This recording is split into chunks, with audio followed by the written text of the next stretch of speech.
Do they want to confront us? The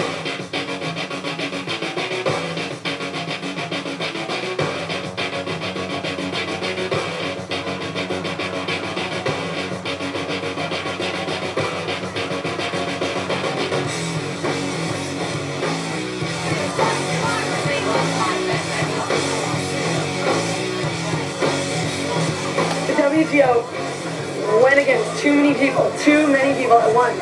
Now, labor, environmental movement, women's rights, animal rights, every different type of group of people is affected by this, and that's their worst mistake ever. They pissed off too many people, and now we're going to fight back, and we're going to fight back unified, and that's what's going to help us.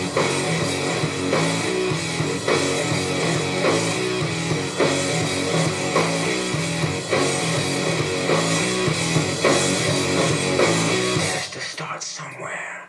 It has to start sometime. What better place than here? What better time than now?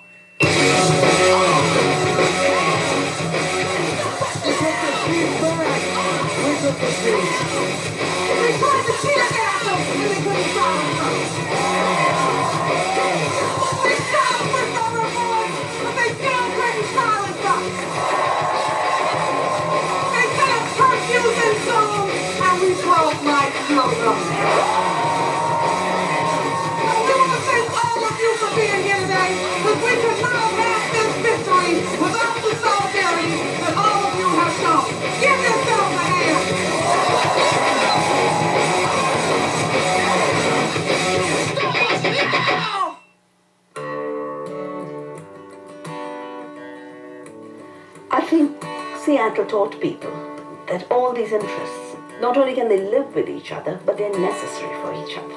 That no labor movement will really be strong and sustainable till it includes the environmental concern, and no environmental movement will have a relevance for the future unless it brings into the equation how do people live, how do they survive, how do they eat, how do they get water.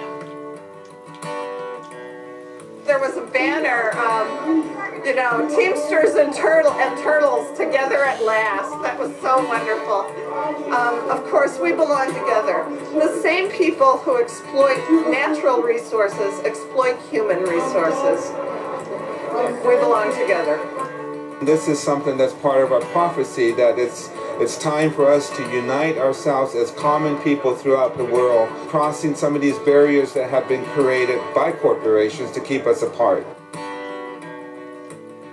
Yeah, we got to have solidarity around these things, but solidarity doesn't mean that we don't talk about the issues that separate us. And that's the biggest change that I see happening. Not for us to buy into the whole kumbaya, let's sit around a fucking campfire idea and just march down the road together. That's part of it. But you got to take it that step further. Race, class, gender, sexism, heterosexism, the whole 9 yards. If that's not in your analysis, then you're only half-stepping. And you're not really working for the revolution. In order to make a stronger movement, we need to actually stop and say, okay, let's assess ourselves and see what we can do to get to know each other better. Without being liberal and fake about it, figure out how to work with groups that are in struggle and who've been in struggle. And not like say, come follow us, but like, oh, we're finally awake, gee, we're kind of late, let's get something together here. I will absolutely never be the same again. I've never seen this before. I've never seen people stand up like this before. And I'm going to take this home, and this is going to keep me going for a long time. Because it's really opened my eyes to some amazing possibilities.